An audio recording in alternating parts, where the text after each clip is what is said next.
du rabbin émérite David Drake, devenu l'abbé Paul Drake, de l'harmonie entre l'Église et la synagogue, sur la Trinité suite.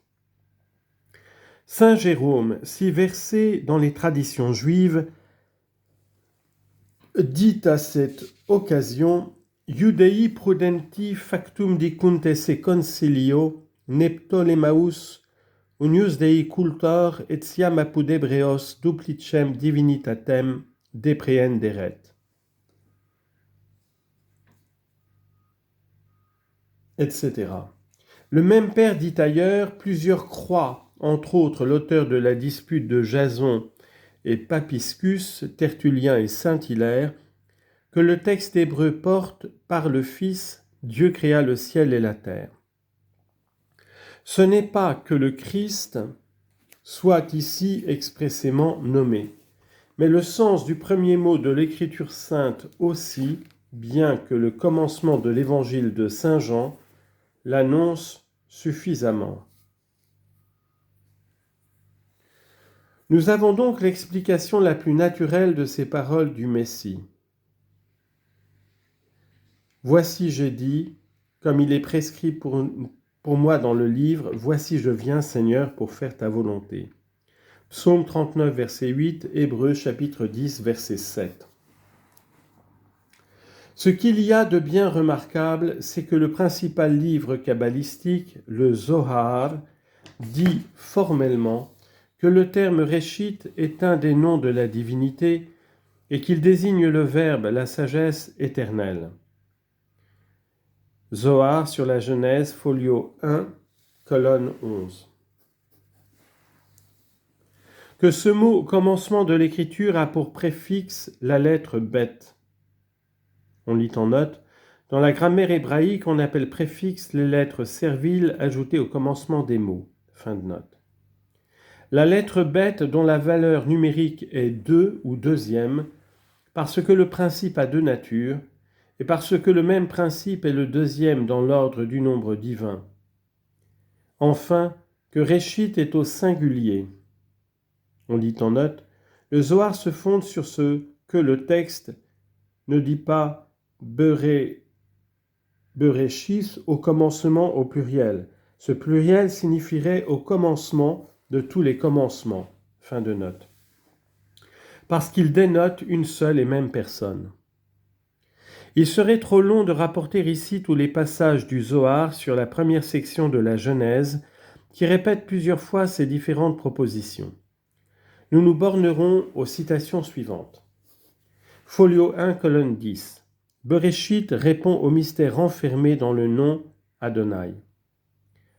Deuxièmement, folio 8, colonne 30. Sur ces paroles du texte, dans le principe Dieu créa, etc., Rabbi Hiya s'est expliqué de cette façon. Il est écrit « La crainte de Dieu est le principe de la sagesse » Psaume 111, verset 10. L'auteur sacré aurait dû dire « La crainte de Dieu est la fin de la sagesse et non le commencement, puisque la sagesse est le degré qui conduit à la crainte de Dieu. » Mais il entendait parler de la sagesse éternelle céleste. Il voulait nous dire que la crainte de Dieu est la première porte par laquelle on entre pour s'approcher de la sagesse éternelle. Le préfixe bet devant le mot réchit, principe, annonce qu'il y a dans le principe deux qui sont unis ensemble. Deux points unis dont l'un est caché et invisible et l'autre se montre à découvert. On dit en note in cruce latebat sola deitas. Fin de note. Et parce qu'ils sont inséparables, le terme réchit est au singulier, un, non pas deux. On lit en note, une seule personne, quoique deux natures en Jésus-Christ. Assumente non concisus, non confractus, non divisus, integer accipitur. Prose de saint Thomas, à qui notre Seigneur, par la bouche d'un crucifix que nous avons eu le bonheur d'adorer à Orviette, daigna un jour adresser ces mots « Bene de me scripsisti Thomas ». Thomas, tu as bien parlé de moi. Fin de note.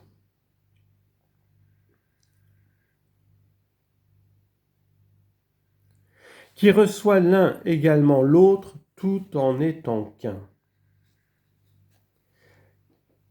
Car il est lui-même son nom et son nom est un, ainsi qu'il est écrit, et qu'il sache que toi seul as pour nom Adonai.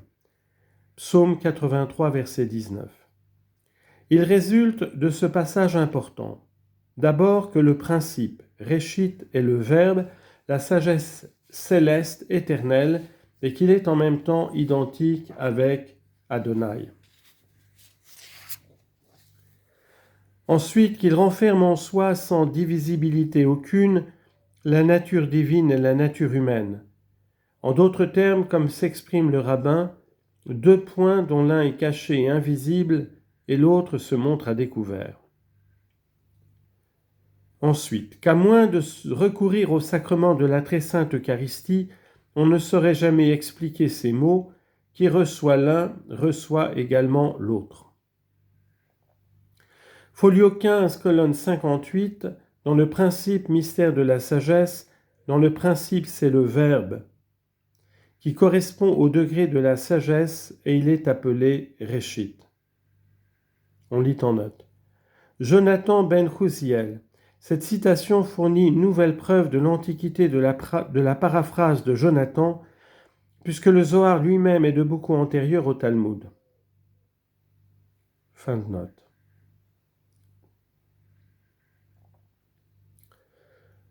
Par la sagesse, parce que ce Réchit est le second dans le nombre, et il est appelé Réchit principe, parce que la couronne céleste, toujours invisible, ne faisant pas encore nombre, le Réchit est le second.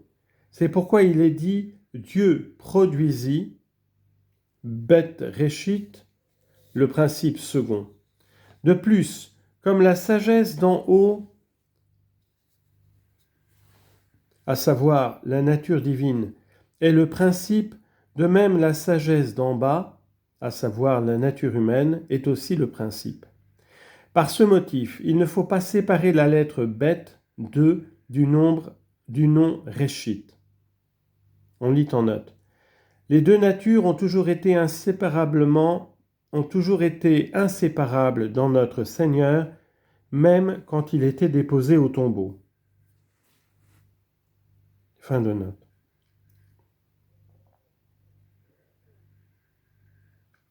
Nous appelons ce Beréchit le Verbe et tel qu'il est. Ici, notre livre kabbalistique révèle encore de grands mystères. Que le principe est le second dans le nombre de la très sainte Trinité, de même que la couronne céleste restée invisible, c'est-à-dire qui ne s'est pas incarnée, est la première dans ce nombre ou, comme dit le Zohar, ne faisant pas encore nombre. On lit en note. On a déjà remarqué que, tandis que les jours génésiaques sont énumérés par le nombre ordinal, dies secundus, tertius, etc., le premier est appelé dies unus et non primus. La raison en est simple. Il n'y avait encore qu'un jour.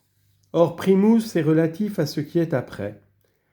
Ceci explique ce que veut dire le Zohar, quoique dans notre pensée nous ne puissions pas plus séparer, par un temps quelconque, l'existence du Père d'avec celle des deux autres personnes divines que l'apparition du soleil et la lumière qui en émane. Fin de note. Que dans la même personne du principe se trouve à jamais unie la sagesse d'en haut, la divinité, et la sagesse d'en bas, l'humanité élevée à la divinité. On lit en note. De filio suo qui factus est ei ex semine David secundum cardem, qui predestinatus est filius Dei in virtute. Citation de Romains chapitre 1 versets 3 à 4. C'est ce qui fait dire à saint Bernard, tantam denique, tantam expressam unionis vim in se preferti a persona, in qua Deus et homo unus est Christus, etc. Fin de note. Folio 19, colonne 76. Dans le principe Réchit, Dieu créa. Mystère renfermé dans ce verset, Vous prélèverez à l'Éternel le réchit, les prémices de vos pâtes en gâteau consacré. Nombre chapitre 15 versets 19 et 20. Ceci est la sagesse céleste, c'est elle qui est le réchit. Si quelqu'un désire savoir quel rapport il y a entre notre réchit et la farine sacrée, nous répondrons en citant une des plus belles pages du livre De Consideratione du grand saint du XIIe siècle.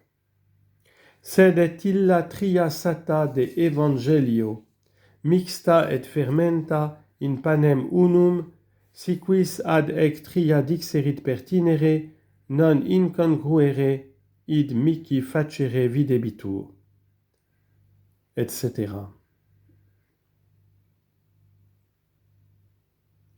Le Talmud, traité Yoma, folio 38, verso, nous apprend que la création du monde est un effet de la vertu du seul juste. Car, dit le Talmud, il est écrit, et Dieu vit que la lumière était tov, c'est-à-dire bonne. En hébreu, la lumière étant du genre masculin. Isaïe chapitre 3, verset 10. La glose de Salomon Yarhi fait remarquer que le nom juste, Sadiq, est précédé de l'article défini Ha, renfermé comme cela arrive quelquefois dans le Lamed qu'il prononce ici La. Le texte actuel de la Bible n'a pas ce Lamed qui sert de base à l'argument du Talmud. Nous rencontrerons encore d'autres citations qui prouvent que le texte actuel de la Bible hébraïque n'est pas en tout conforme à celui qu'on avait lors de la rédaction du Talmud. Fin de note. Or, il est écrit ailleurs, « Dites au juste qu'il est Tov, le bon ».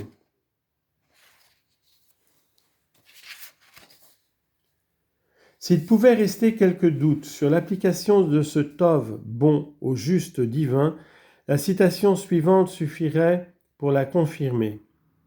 Voici ce que nous lisons dans le Midrash Yalkut sur Isaïe chapitre 3. « Dites au juste maître du monde qu'il est bon en ce qu'il fait pour vous, car il est écrit « En ce jour, il fait expiation pour vous ».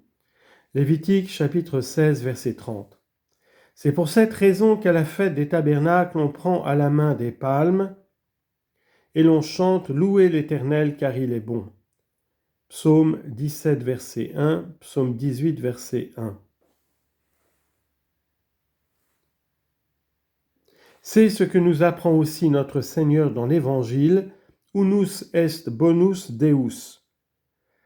Matthieu chapitre 19 verset 17. « Nemo bonus nisi unus Deus ». Dieu seul est bon. Marc chapitre 10 verset 10. « Nemo bonus nisi solus Deus ». Luc chapitre 18 verset 19.